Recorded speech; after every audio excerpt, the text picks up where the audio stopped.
Singing Dutchman Productions.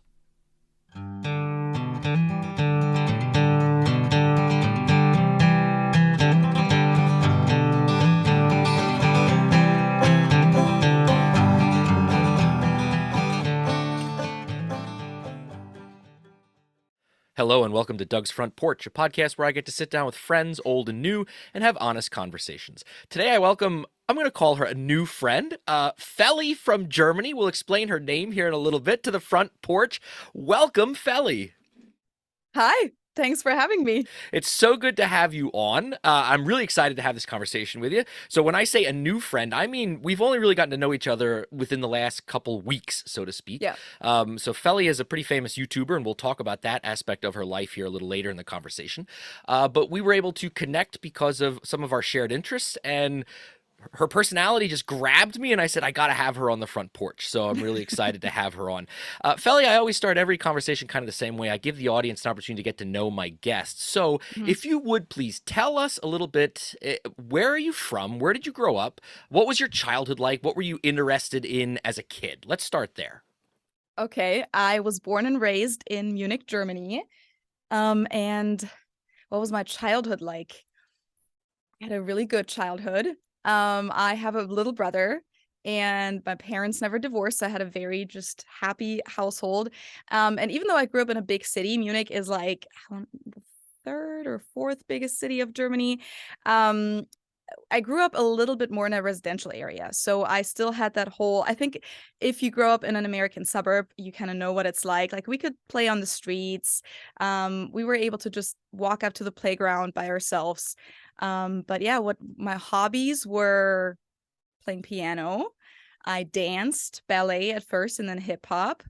Um, I did horseback riding because my family's big into that. Well, one part of my family, but I stopped that around like the age of 12 or so. I'm not a competitive person at all. As soon as it started, like going to all these tournaments and the competitions, I was not about that at all. That was my childhood, I'd say. I think that was all of my hobbies. Yeah, I mean, I've been to Munich already, and a lot of Americans tend to know Munich probably out of all. Munich and Frankfurt, I think, are the two cities most Americans. If they know anything about Germany, they know those. And if they Hmm. do go to Germany, it's Munich's that city. And I've been there multiple times. And you're right. I mean, Munich's this massive city, million plus people. But yet when you're there, I've never felt like I was in a massive city. I think that's A one of the lot of great people say that. Yeah. It's one of the great things about Munich. So you grew up had this idyllic childhood in southern Germany. Yeah. So after high school, what path did you take? I think you went to university. Hmm. Well, I took a gap year, which is something that a lot of Germans actually do, and because I wanted to see what I really wanted to do, what to study, because also German university in a lot of cases depends on the field that you're in, but I wasn't really going into engineering or anything like that. I knew that. And everything that's more like humanities or social studies can be very, very theoretical at German universities. It's not very hands-on and preparing you for a job. So I was more like, I kind of know what I want to do, but I got to figure out which path to take to get there. So I really wanted to work in radio and just media in general, but I loved radio. I loved audio. So I went ahead and interned at a couple different radio stations in Munich, and then kind of had side jobs there. And a year later, a year after I graduated high school, I then decided to study communication studies and political science, which is something that a lot of people say you don't need to study communications to go into media. You could really study anything or nothing, because it's all just like your actual practice or practical experience and learning things on the job and talent, maybe a little bit. But at least in the German system, it can help you a lot if you have a degree, especially if you go in public broadcasting. Like that's a whole thing by itself. That's where, I mean, there's a lot of money in private broadcasting as well in Germany. But if you go into the public broadcasting system, it's very bureaucratic, and it's hard to, I think, climb up the ladder there if you don't have a degree. So that's what I did. And yeah, so I studied and kept working in radio on the side. I also worked for NBC Universal for a little bit, and TV a little bit too.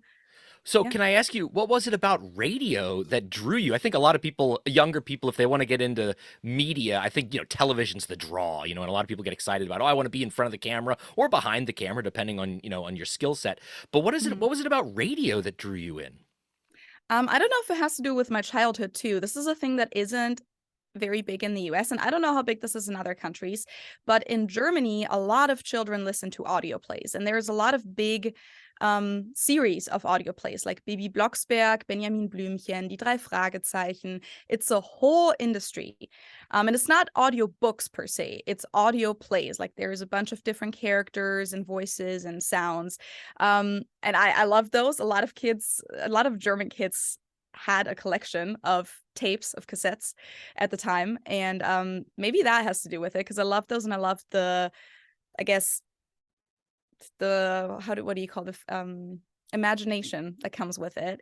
And as I grew up a little bit, I kind of then started listening to radio shows a little bit more. I kind of liked, there were a few of those radio talk shows that were kind of directed at a teenage or young adult audience, where it was all about, life problems, dating problems, and people could call in. And I used to really like listening to those kinds of things.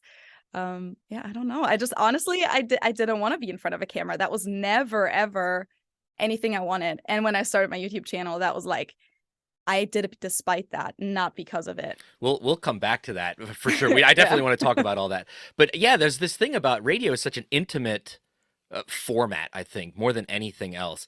We did have, when I was growing up, we had those types of audio plays as well. I agree with you. It's not what the typical American kid, especially now these days, gets into, or that's just not a lot of material out there. Is it, and I don't know this, I mean, most of my friends in Germany are not kids. So are those audio plays still a thing for kids in Germany today? Yeah, I think so. I mean, I don't know if they've gotten less because, kids can just go on YouTube nowadays, but I know they have the audio plays on YouTube. They have them on Spotify nowadays. So I do believe that they're still a thing. Yeah. Well, that's awesome. Okay, so we have to transition. Then, so you went to university. You had all these, you had all these experiences, and then at some point you had the opportunity to travel to the United States. Can we talk about that a little bit? Yes, absolutely. So I think I have to back up for that. Throughout high school, actually, I did a couple different high school exchanges, just like my school offered, 1 week in Strasbourg in France or 1 week in Liverpool in the UK. That's what I did. And then also they offered exchange with Chicago, but then that one was only every other week, every other year, and it was for 10th graders. And it was just in that year where I wasn't in 10th grade. I was like, damn it, I can't do that one. But then my friend told me about this other exchange that was between, not organized by schools, but it was organized by the city of Munich and the city of Cincinnati, with different high schools from the respective cities. And my friend at the time was very much into High School Musical. And she was like, I want to go to an American high school. That seems so cool. Let's do that. And I was like, sure. Like I was kind of more like, realistic. I was like, I mean, sure, if you want to do that, I'll apply with you. So we applied to that, or I thought we did. She actually never did though. She missed the deadline, which I didn't know until after the deadline was over. And then I was invited to interview for this because it was kind of like a difficult application process. Yeah, Yeah, because okay. it's one of those things that's like, tax funded and stuff like that. So they have to really make sure that they justify that they pick the right people. So then I eventually got picked, and then I was like, okay, I guess I'll go on that exchange now because why not? I wasn't really like into it though, because it was a group of students, nobody knew each other. It was a bunch of 15 to 16-year-old students from different schools all over the city, and I had no friends at first. I mean, obviously after that exchange I had 15, or how many people were we? Yeah, like 15 to 20 like new best friends basically. But that was my very first time I ever went to the US. So that's why I told that story, is that was in 10th grade at the age of 16, kind of unplanned, kind of just like happened in my life. And And how long were you in Cincinnati that time? it was also just a short thing. It was 2 weeks in Cincinnati over Easter, and then they came to Munich for 2 weeks in the summer. It was really, really cool. I mean, 4 weeks, like spending 4 weeks together in total is still a very intense time. You get to know everyone very well, and we stayed with a host family. But I didn't really know I was gonna like the US before that. It was kind of just like, my friend really wanted to do it, and I was like, okay, sure. And then later in university, so now we're going back a few years into the future, I just, like, before I graduated with my bachelor's, I really wanted to do an exchange semester. It's something that so many people talk about, really make sure that you take advantage of study abroad programs. It's going to be the best time of your life. It's going to change your personality or change you for the better, blah, blah, blah, right? And so I wanted to do that. And I kind of, at the time, I was doing, my bachelor's. I was working all these jobs on the side, partly for money, partly for just experience. And I don't know, I just felt a little bit like I was in that adult life already.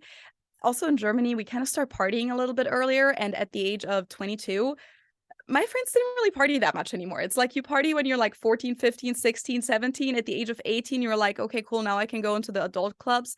And then a couple of years after that, you're like, oh, this is exhausting. I don't want to stand in club lines anymore. Let's just stay at home, have like a house party. But even like it was more just like casual stuff. And I was like, I don't know. I feel like my life is getting a little boring, a little bit too early here in my early 20s. And obviously we know about American college life in Germany. And I was like, you know what? That might be just the right thing for me. One last semester of crazy American college life before I graduate.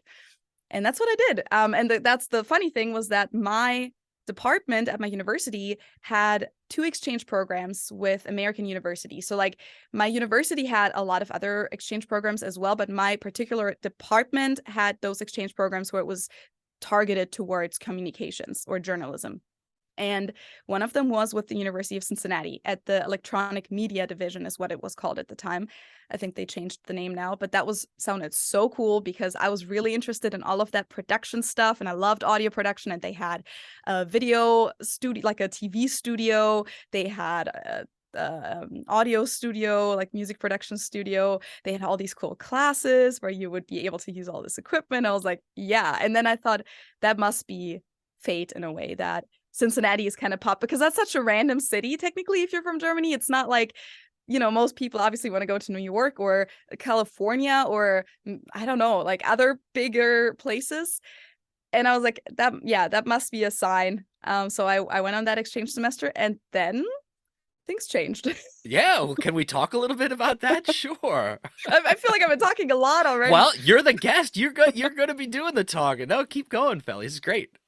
Yeah, I mean, I went on that exchange semester, and I had been, in the meantime, after my first time in the US, I had been back in the US as a tourist a few times, which was always really cool, but I also never really felt like that desire to move to the US. A few other students who were on that high school exchange with me went on that exchange already knowing that they wanted to apply to an American college when they were older, that their big dream was to move to the US at one point. And for me, it was just kind of like an accident. It was a coincidence that I ended up there. And that's kind of a little bit still how I felt. Like I never had that desire to move to the US, or I didn't feel like a super strong connection. I really started liking the American mentality during those 2 weeks where I stayed with all these people and the host family and everything, because everyone was so nice and it was really, really great. But even as a tourist, I always noticed, they can be a little much sometimes, these Americans. They can be a little superficial here and there. It's sometimes weird when like you would meet people, because we had a few different personal connections to the US as well. So like my family and I, we would visit my mom's friend who lives in the US. I have like a far relative. It's just like my, I don't know, cousin, how many times removed, I don't even know, but she lives in the US, and we would visit these people and then obviously get to know their friends. And then these people would say, oh my God, you should definitely come on summer vacation with us next year. You should meet us in Florida. And yeah, the over the top kind of small talk that Americans do. And we'd just be there. Yeah, sure. We just met you, but sure, let's go on vacation together. I don't know. It's kind of weird. So I still had that mindset a little bit when I went on my exchange semester. And then I don't know, my perception changed, and I did not expect that. I just really, really liked my time in Cincinnati. I really liked how I felt very, I guess, encouraged and also very free, which it comes automatically with going abroad. If you go abroad anywhere, you'll feel a whole new degree of freedom. And also being on a study abroad, you'll be with all these other people who are on a study abroad, and everyone's kind of like, there's no rules, let's just party, and your grades don't really matter in a lot of cases. Like that's at least how it was for me. I loved the classes because I picked really cool classes.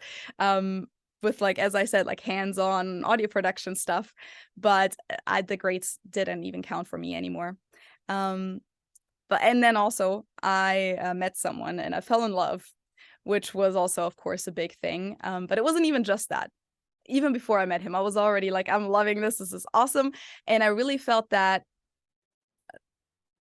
How do you explain that?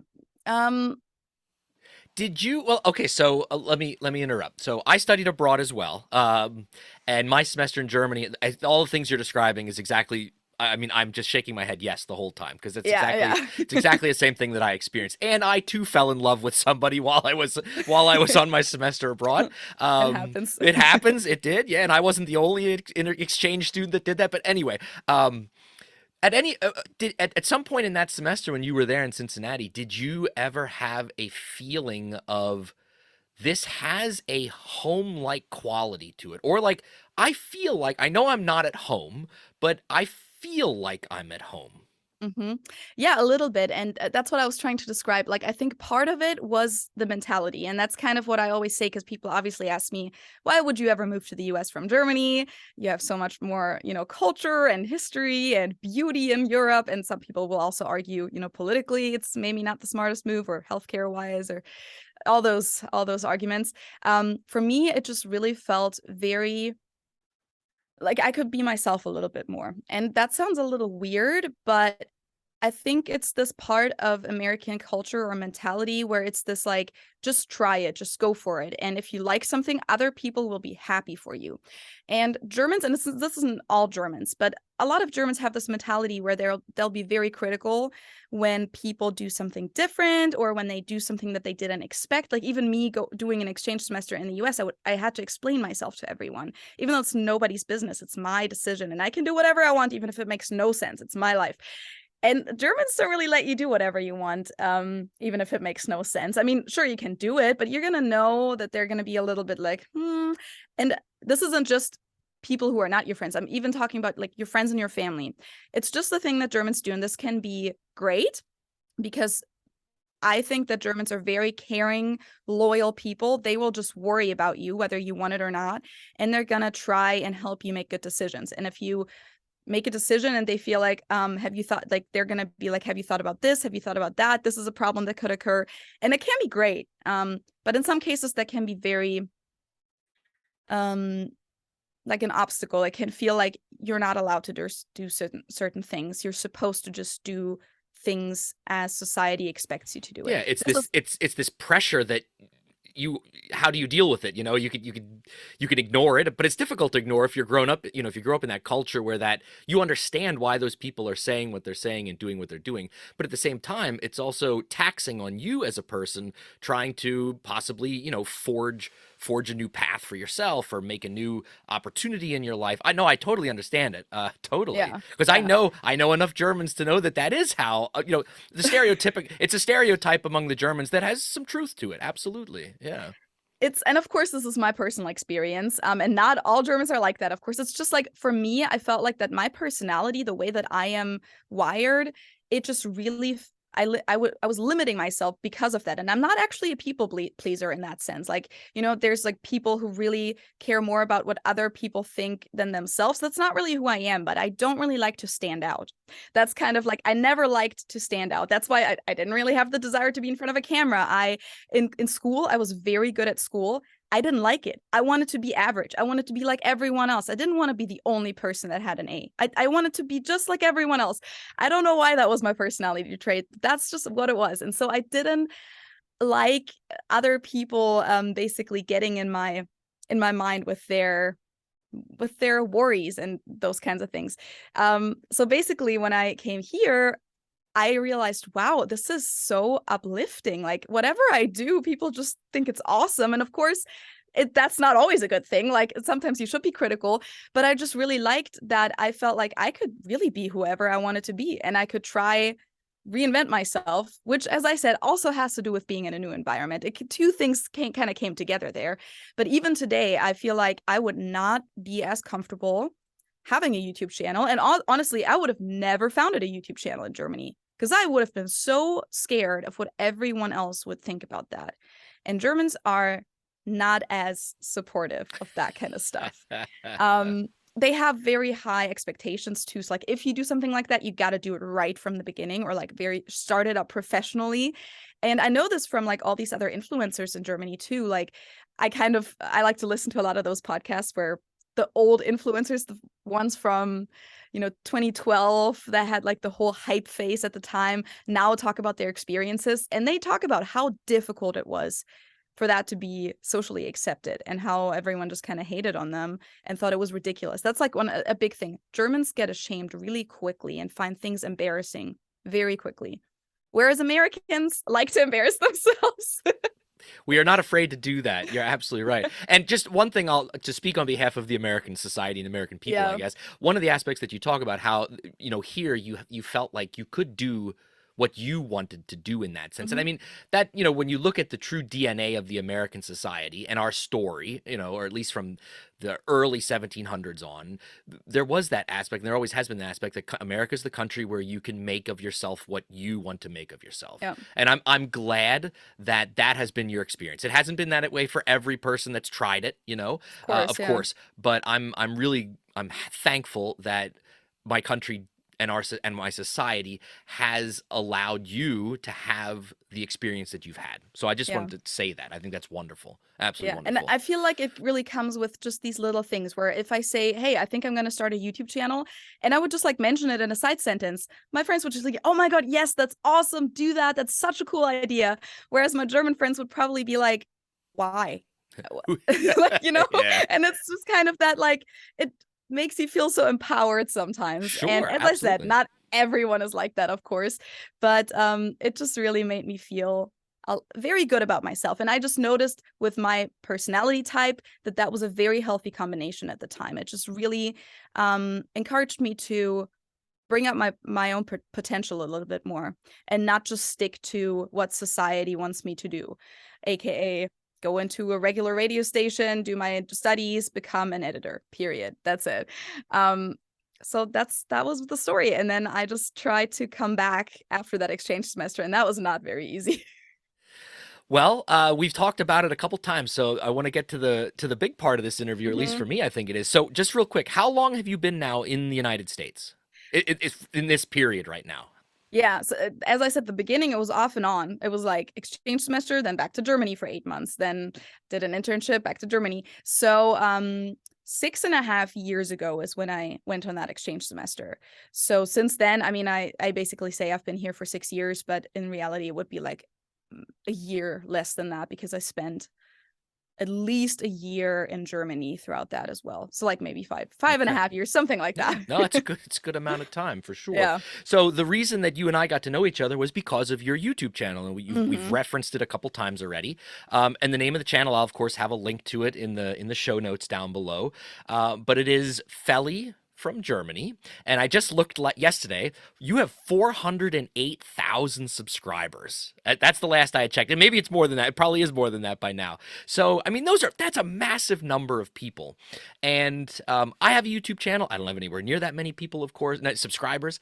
Maybe someday, probably not, but maybe, you never know. But I want to ask you, I guess.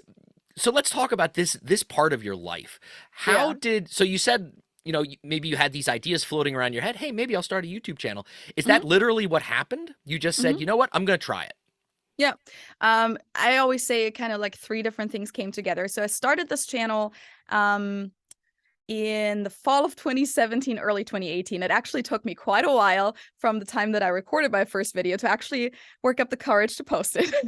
But about a year after I first came to the US was when I started this. And I had the idea way before that, because even before I moved to the US, and I honestly don't think if this was related to, I don't remember if this was related to me going on that exchange semester, or if I had already discovered that beforehand, but I really liked watching these YouTube channels of Americans living in Germany and how they experienced the German culture, because it was always so cool, like seeing things that they were amazed by that are just such an everyday normal thing to me as a German. Like they would say, oh my God, these German grocery checkouts, they're so fast, or Oh, the windows tilt the other way. Oh my yeah, gosh. yeah, the windows, of That's- course, those are a big thing. oh, look at these amazing German windows. You can open them in 4 different ways.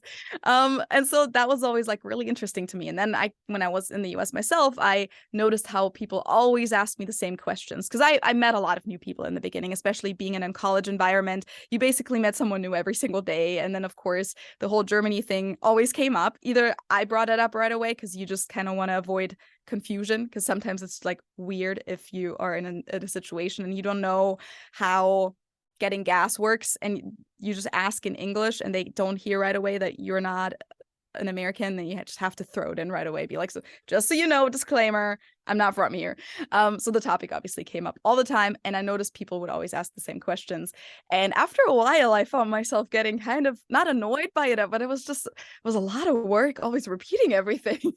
And then I also felt like I was not able to get the full the full scope of the answer. Like if someone asked me, for example, what are the biggest differences between the two countries, or what is your beer culture like, it's kind of difficult to really give a good enough answer in like a minute in a small talk situation, which of course the person doesn't expect that. But after a while I was like, I feel like I don't know if I'm doing my country justice.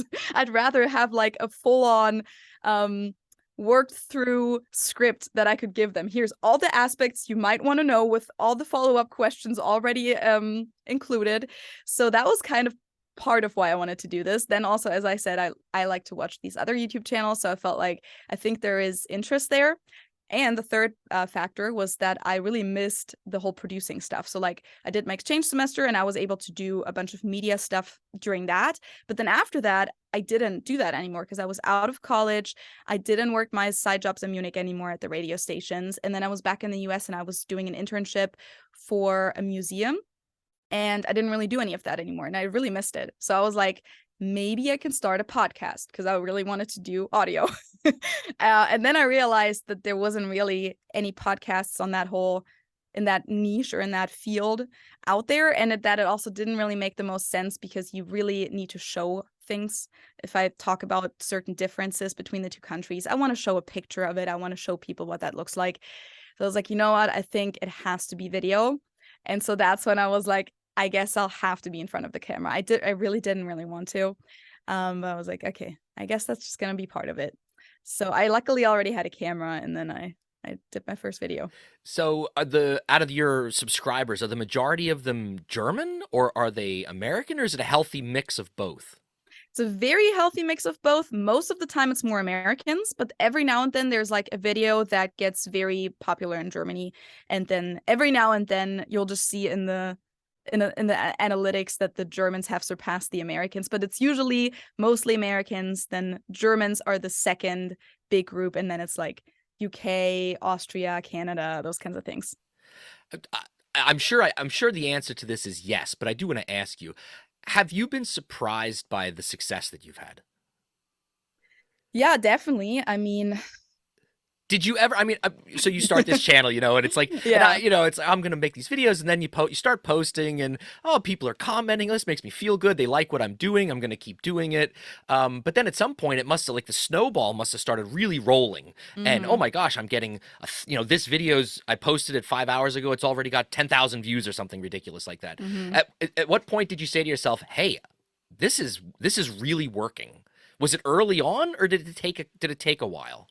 So I mean, I think everyone in that field, or a lot of people say that, but that's really true. I never started this with the intention of like making that a living or anything like that. I also didn't really care about having a big following. Of course, it was cool to gain subscribers, but at the same time, as I said, I'm kind of that person that likes to not stand out too much. So I was almost like, oh damn, the more people see this, the more I really have to make sure that I don't say anything wrong in my videos, or I don't say anything that I regret afterwards, or that I feel like can be misinterpreted, those kinds of things.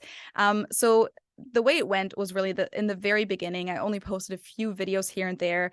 I kind of posted my first video briefly before I went back to Germany. And then I didn't really have the motivation. And it also always took so long to make one video. So in the first maybe half year, I posted maybe 4 videos in total or something like that, or 5. I don't remember. And then I started my master's in the US. So I was back in the US, but I had no time, literally 0 time. This master's program was the most time intense thing I've ever done, like more time intense than doing your bachelor's in 3 jobs. I think it was the department. It was the German department at the University of Cincinnati.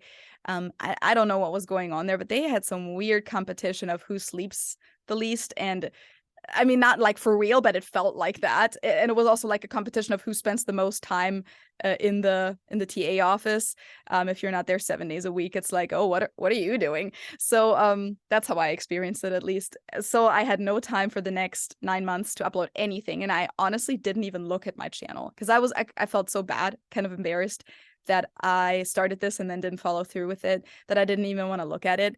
And after a few months, I checked and I had gained a lot of subscribers. Like I had like maybe a few thousand at the time. I was like, these people weren't here 9 months ago. Where did these people come from? They just found my videos while I was not even active.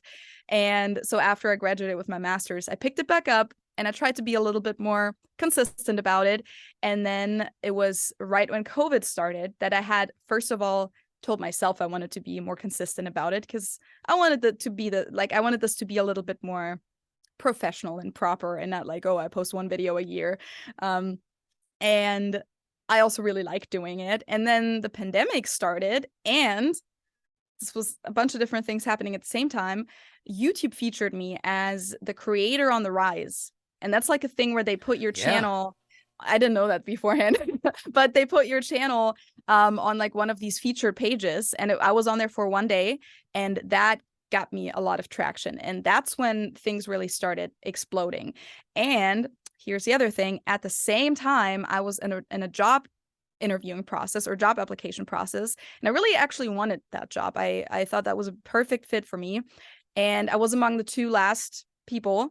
And then they told me that same week that my YouTube channel was exploding, they told me that I didn't get the job. The other person got the job because they had more experience. And people reached out to me from like agencies, from those like YouTube agencies, and wanted to work with me. And I was like, maybe they're seeing something here that I'm not even aware of. If these people want money from me, maybe I could make some money myself. And I had been making a little bit of money at that point, but and I also never wanted to be a full-time YouTuber. I always thought that's kind of a little bit too superficial. Like people, because my friends would always ask me like, is that your goal? And I was like, nah, maybe on the side. I could see myself do this part-time and something else part-time, but not full-time. I don't think that's my thing. But hey, I've been doing this full-time for 3 years now. Well, the one thing, I want to say a couple things as someone that watches your channel and follows you on social media. Now that I found out what your background educationally was, it makes a little answers some questions that I had in my mind about, because your production is really good, really, really good. The stuff that you produce is quality material. You. No, Thank absolutely, you. Absolutely. Tell my boyfriend that. Well, he's yeah, the videographer, and he'll sometimes criticize my lighting, and I'll be like, I don't see the difference though. Yeah. Well, from my perspective, it's really, really good. Thank you. What did I want to say now? Oh, the question Sorry. I kind of have for you. No, it's fine.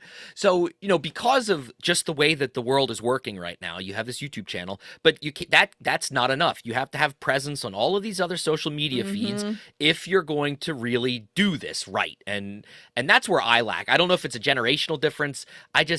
And I don't have the time to do, but like, you got to have a TikTok, you got to have an Instagram, you got to have a Twitter, you got to have Facebook, you got to have this, you got to have that. How do you balance all of that? Because you do it really well. And I work a full-time job. I teach full-time. I have 2 young kids. And I said to myself, people were saying, "Oh, you should have a TikTok, Doug. You would be really great at this. That the people would watch this stuff." And I'm like, I'm sure they would, but I don't have the time, because it takes time. People think, "Oh, these videos are real short. TikToks are only a minute long or something like that." But what a lot of people don't realize, and this, is that it isn't just a minute of work that you're doing to put that product out there. So how have you learned to maneuver this crazy world of social media that we're in right now to continue to move your brand forward? Honestly, I don't think I have learned how to. Like I honestly don't think I've really improved my workflow. I mean, I'm sure I have, like, unconsciously, but I'm just not a planner in that sense. I mean, if you just listen to my whole life story, I think you can kind of figure out that none of it was really planned, and that's how I live my life. But I'm just, my brain is kind of it works very creatively. And if I feel in the moment, I want to write the script, then I sometimes have to do it now, because if I do it tomorrow when I was supposed to do it, I won't be able to really do it well. Same with recording. I mean, obviously I sometimes record when I'm not really in the mood for it, because I just have to, because there's certain deadlines or just time-wise I have to do it then. But I don't know, I'm very intuitive in how I work. And honestly, therefore, I am not that balanced in everything. I sometimes have phases where I hardly sleep and I don't leave the house for a week. And I'm in one of those phases right now, actually, because a bunch of stuff came up that was kind of unexpected that I'm working on right now. And then, yeah, I have my podcast also. Then I have a bunch of videos planned right now. And then I have another project that I'm working on, and I'm giving a speech at the end of the month. And it's a lot. So I'm not balancing it like at all. It's not healthy sometimes. Well, the finished products that are out there does not that they don't tell that story to me. I mean, everything looks balanced. So what you're putting out is hiding the reality behind the curtain, I guess we could say. Yeah. Just one But last thing. Oh no, go ahead. I'm sorry. here, Go let ahead. me throw that in. Like the whole thing with the different platforms, I don't even know how to do that either. I'm currently trying to hire someone again, because I had a decent team, not like, a huge team, but I had an assistant who would help me with social media stuff, at least posting stuff, and sometimes doing things in Instagram stories where she would just post something about a holiday, like educational stuff that anyone could really put in writing. And she would also help me with community management, like comments and emails and those kinds of things. And then I had my brother help me with my online shop, which in the last year I've just completely neglected, because he wasn't able to do it anymore. He got another job that he really wanted to take. And then my assistant wasn't able to work with me anymore half a year ago. And since then I only have my boyfriend, Ben, who works with me in terms of editing and filming, but he also does his own stuff. He's a freelance photographer and videographer, so he has his own projects and doesn't always have the time to help me with everything. So I'm currently actually looking for someone again who can help me with all the different platforms, because that's the thing. Like, I'm actually surprised you say that I'm doing a good job at it, but I'll sometimes put out a bunch of stuff on Instagram and TikTok at once, and then you won't see me on there for a few weeks, because I am not, unfortunately, that well structured that I can juggle it all at the same time. It's It's too much. No, you're right. It is absolutely too much, and that's the kind of the brick wall that I ran into. If I could remove something else, not that I want to, but like take away my full time job, or if my kids were older and I wasn't as involved with them, then maybe I could say, okay, I can do this TikTok now, or I can add that to my arsenal. But Yeah. it is a lot, and Yeah. what I feel is that there's this pressure from the social media groups and all of these followings that, well, why aren't you on TikTok? You should be on TikTok. Or why aren't you putting out more reels on Instagram? That's what people want to see. And at some point you just have to say to yourself, at least I do anyway, I don't know what to do at this point. It's like I have an agenda, the message I want to get out, and what I want to teach, at least through my media, but I can't bend 84 different ways to meet all these expectations that are out there, and maybe they are just false expectations, but there is a little bit of this hidden pressure from the outside community for people in this that do this stuff. And I don't know if people on the outside probably don't realize, for the people on the inside, that is something. I don't have you felt that, or am I alone in this? No, for sure. I mean, I also feel like for myself, I'm like, damn, I should be more on TikTok, because I see all these other people that are talking about similar things, and I have that same shit. It's just on YouTube, and I just need to have someone edit this out, like even just my existing YouTube videos. It doesn't even have to be new recordings. It could just be the old stuff that I have, recycling that for these platforms. And I've done that in the past, but it takes a lot of time. And I'm actually currently, that's part of my goal this year, and we'll see how good this works. But I found an agency who I think can do a good job at that, but at the same time, I haven't had the time to give them all these videos and tell them which parts I want to edit it out. So I've had this for a few months now that they did a trial for me. I liked it. I was like, cool, I'm gonna give you a bunch, like a batch of all of my videos at the same time, and then you can do all that stuff for me. Haven't gotten to it. So that's that. It takes a while. And then of course, even if they do it for me, I have to look over it. I have to give feedback. I have to approve it in the end. And I still have to upload it, or have an assistant or someone upload it. But sometimes, especially, that might be a personality thing, but I think also just a social media, if you're the social media presence and it's not a business, it's sometimes really hard to delegate to, and to trust other people to do something for you without looking over it. So even in the past, when I felt like I had really good people around me, I still found myself still looking over everything and still sometimes feeling like, I could have done this better. And then like, kind of struggle giving up control because I am the face of this and it's not just a business name. But yeah. Yeah, but I also think at the same time that's healthy, and I'm glad that you still have that mentality, that you look at that stuff and you're like, oh, I could have done that better, because it shows that your drive is still there and that you are still truly interested in the product that you're putting out. I think it would be easy to slip into this position of like, I'm going to make all these videos and I'm just going to keep cranking stuff out and it is what it is. But for me personally, the moment that I lose some form of interest in it or my buy-in into it, that's dangerous for me. Then I know that maybe I need to go in a different direction, for example. So I'm glad to hear that. Two last questions about this YouTube social media aspect, and then we're going to close up here. But one, do you see yourself as an ambassador? Or Germany? Well, I know that's kind of a big thing to throw on your shoulders. Yeah, but I'm going to ask you, do you see yourself, do you feel like you are a cultural ambassador? A little bit, but honestly, only because people have told me that so much. Like in the comments, and also I have been working with the German embassy over the last year and a half, and that's been really cool. And they are kind of, putting me out like as a face, or not, they're not, but like I only collaborated with them. I'm not hired by them or anything like that, but they thought I was fitting for that role. And that was, to me, that's still like, oh, damn. Or like, what I said, I'm giving a speech this month. That's also with the German embassy, with like, that's German government stuff that I'm involved with. And yeah, I guess I am an ambassador. Ambassador. Yeah. Ambassador in a way. And I tried to do that properly or thoroughly, but at the same time, and that's why I'm glad that my channel is named after me. I am just me, and I can only represent me and my experiences, and that's also what I always try to stress. Here's a little fun fact for those of you who speak German.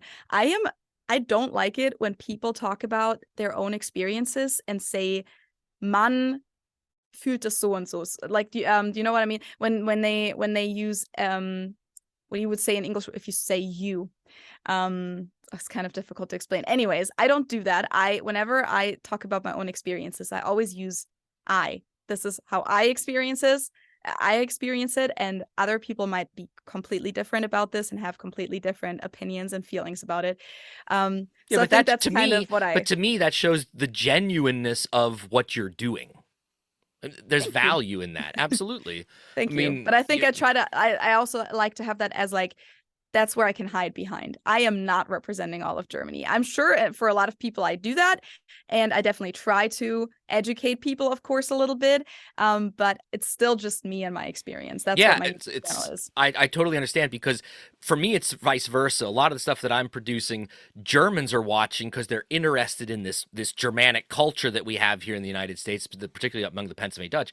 And they whenever I get asked questions, I think the expectation is, oh, well, Doug, you're Pennsylvania Dutch. You grew up this way. What you're going to say is applicable to every Pennsylvania Dutch person. And just like you said, you're not a true representative of all of Germany or all of the German culture. And I'm very cognizant of that myself when I give answers, and I'll say, well, where I grew up, this is how we did it. Now, you could drive 5 miles down the road and experience something completely different, or they had a different word for something or a different tradition. So I totally understand what you're saying there. And it would be to put that kind of responsibility on one person's shoulders and say, you're going to be the voice of a country of 88 million people. Go ahead, do it. That's unfair. That is completely unfair to do something to somebody, right? Yeah, well, and I mean, I'll still get criticized, of course, sometimes, because I already did it in this episode too. I will sometimes make statements like, Germans do this, Germans are like that, of course, because that's just how I experience it, or that's how I narrow down or summarize the differences that I am experiencing. Everything I say in that regard is always supposed to have this like implied disclaimer that obviously that's just like my experience, but sometimes people will still give me shit for it on YouTube Oh, because you sure. have to generalize things if you make a 10-minute video. Of course, of course, of course. Well, Felly, this has been an absolute wonderful conversation. We could talk a lot more about some of these topics, and maybe we will in the future. But I close every interview with 10 quick questions to my guests that have nothing to do with anything we talked about. Just an opportunity to get to know you a little bit better. Are you ready? I hope so. As You you can are. tell, I tend to talk a lot, so I'm gonna try and keep it short. It's all right. Here we go. Question number one: what is your morning drink of choice? Nothing. Water. Water. You're not a. Are you a coffee drinker? Not a coffee drinker and not a consuming anything in the morning in general person. I don't. Wow. Yeah. Okay. Okay. That's not a typical German answer there. But No. all right. Question number two: who is a go-to musical artist or group for you? Right now, Nina Chuba. German. Okay. Oh, Mhm. I'm familiar. And what? Okay, I have to ask you, what's an American go-to musical artist or group? Jason Mraz. Oh Have yeah, been I a big know. fan forever. Yeah, he's good. He's good. He's good. Okay. Question number three: what movie can you watch over and over again and it never gets old? Back to the Future. The 1, 2, first and one. 3. Oh, all All three. 3. Okay. Those are good choices. Yeah, yeah. Yep. Question number four: what is the last thing that you read? Nothing. I haven't read a book in so long. I really would like to. Hold on. What was the last one that I did read though? I think it may have been a biography by Bill Kaulitz, who is a German celebrity. Okay. I think that may have been the last one. But I also read a biography by Andrea Barber, who is a Full House actress. So that was also, but I don't remember which one was which. They were both like too long ago, maybe 2 years ago. I haven't read a book in over 2 years. Okay, so you're not reading books. That's fine. But I would imagine, given the fact that you're away from home, your Mhm. videos tend to deal with cultural differences. Are you a news junkie? Are you checking the German news every day? Not every day, but I do most of the stuff more in form of podcasts or social media. So I don't honestly read the news a whole lot. I mean, I'll still read them on social media because like I'm subscribed to all these different news outlets and stuff like that. So I'll still like read a bunch about it, but mostly I listen to the daily news as a podcast. Okay. Yeah. Yeah. All right. Question number five: what is your favorite pizza topping? That is a good question because I like a lot. Um, Germans like to put corn on their pizza, and whenever I put pizza together myself, I always put corn on it. But in general, I would probably just say mozzarella, tomatoes, and basil. Okay, sounds good. Number six: laying on the beach or going for a hike? Beach, 100%. 100%. Okay. Yes. Number seven: you have invited me over for dinner. What are you cooking? Um, that is a good question. Probably pasta, or I mean, I don't know if it was supposed to be German, but probably some kind of like ravioli with a spinach, mozzarella, tomato sauce type of thing. Do you like to cook? I don't cook super complicated things. I definitely make my own food most of the time. It's not always cooking. It's sometimes just throwing things together. But I don't my brain is kind of creative, so like I never use a recipe for anything. I'll just make whatever I'm in the mood for. And then sometimes people are like, "Oh my God, what is that? You should give me the recipe." And I'll be like, honestly, it was just what I was feeling in the moment. I don't even remember how much I put in of what ingredient. That's what I was feeling in the moment. It's like Mozart writing a symphony here. That's what it No, sounds okay, like. it's not like that, but that's just like that's how my brain works. I don't know. I can taste it in the moment that I'm Oh, there you cooking go. it. Yeah. So I don't do recipes really. I mean, I make my own, I guess, but then I forget them. Okay. Number eight. As a typical German, you've traveled a lot, which is pretty Hmm. typical for the Germans. But I ask everybody this question: what is a dream vacation destination for you? Um, I think the Caribbean. I have been to Puerto Rico and I'm trying to go to the Dominican Republic this year. Also Thailand was awesome. I went there one time. It was just very humid, but I mean that's just like part of it. And also the time of the year that you go. But I think everything that's literally that paradise, white sand beach and palm trees. Okay. I don't know how much have you been able to travel quite a bit here within the United States? Honestly, I've done more traveling with my family when we went on those trips. We did two bigger road trips in the US as a family. And then I also did like, a couple of smaller road trips as I was living here. But the bigger vacations I've honestly done before I moved here. But I have been to like over 20 different states. I've seen East Coast, West Coast, Is national there a parks. is there a favorite place in the United States so far? For visiting, Yeah, that you've been. honestly, yeah, I mean, I really liked a lot of the national parks. There's still some that I haven't seen. I really want to go to Arches National Park. I haven't seen that one. I haven't been to Yellowstone. But let me think. Monument Valley was amazing. Yeah. Also Bryce Canyon was amazing. I like California in general, just like being on the coast there. I don't know, that's this type of freedom feeling. And one more place that comes to mind is it's called Sleeping Bear Dunes in Oh, Michigan. in Michigan. Yeah, I've Hmm. been there. Yeah. Okay. Beautiful. Good, good, good. Yeah. It is beautiful. All right, number 9. What is something you're afraid of? Missing out on things that I would have liked to do in life that are important to me, but that I neglect due to everyday duties. That's kind of, like I'm afraid of being old one day and being like, shit, I wanted to do this one thing the whole time and I didn't get to do it. Or like, regretting things that I didn't do them throughout my life. That's something Yeah. that I'm afraid of. Yeah. That's a good regret to have. Yeah, a good fear to have. Okay, last Yeah. I'd question. rather not have it though. Oh, That would yeah, be sure. awful. I I don't understand. know. Yeah. All right, last question. What job, other than one that you've had, would you love to have? Honestly, I could see myself doing so many different things. I'm not really like a business type of person though, so like I don't really want to do anything with like big numbers and big money and it's all about becoming rich and stuff. That's not my thing at all. But anything creative really. I could see myself just here's one thing actually just came to my mind. One of the dreams or big plans that I've had for my life is that I wanted to produce audio plays like we talked about earlier for kids. And I was thinking, since there isn't a huge, super big market for that in the US, maybe I could bring either some of these German stories, buy the rights or something, bring them into English, or create some similar new stories. That was kind of like making audio plays was always a dream of mine.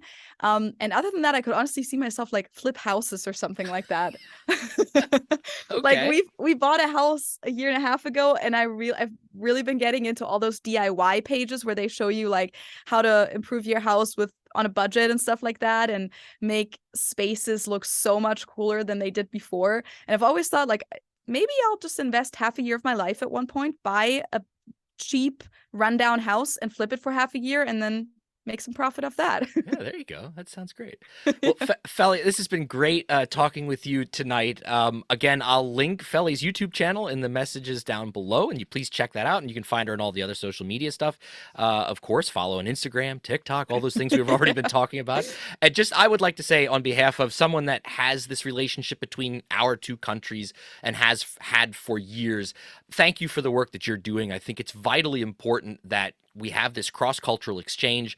It's through these kinds of connections that our countries can grow and also strengthen what we have already and make it better. So keep doing what you're Thank you. doing. I would like to give that back too, because I mean, I discovered your channel because I was looking for snippets of people speaking Pennsylvania Dutch, and you have one of the most or the most educational channels on that and platforms on that. So that's very, very helpful, especially because yeah, Germans don't know about that, and I only knew about that because I'm a German in the US, and you get confronted with it every now and then. Oh, I'm sure. I'm But sure. that really that's a great thing to Well, put that thank out you. there. Well, Yeah. thank you. So you keep doing the good work you're doing. I'll try and keep up the same, and Yes, please. we'll forge ahead. How's that sound, Felly? Sounds great. All right. Thanks for having me. Yep. Thank you. Have a great day.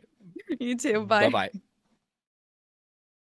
Thank you for listening to Doug's Front Porch, a conversational podcast with your host, Doug Maidenford. If you enjoyed this episode, I'd love for you to subscribe, rate, and give a review on iTunes, Spotify, or wherever you get your podcasts from. 5 stars only, please. Follow along on Facebook, Twitter, and Instagram. Just look for Doug's Front Porch. Also, please feel free to tell all of your friends about the show, and I'll see you all next time on my front porch.